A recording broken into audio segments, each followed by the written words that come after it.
যেই ছেলেটা আগে সকাল 10টায় ঘুম থেকে উঠতো, আর এখন সেই ছেলেটা সকাল 6টায় ঘুম থেকে উঠে চুপচাপ কাজে চলে যায়।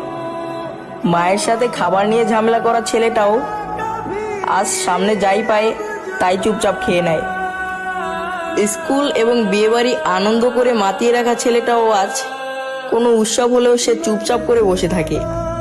বাবার সাথে জামা কাপড় নিয়ে ঝগড়া করা ছেলেটাও আজ একটা নতুন জামা কিনলে বাবাকে বলে, বাবা তুমি এটা নিয়ে নাও, আমি অন্য একটা নিয়ে নেব। মায়ের কাছে ছোটখাটো জিনিস নিয়ে বায়না করা ছেলেটাও আজ পরিবারের ইচ্ছা পূরণ করতে ব্যস্ত হয়ে গেছে।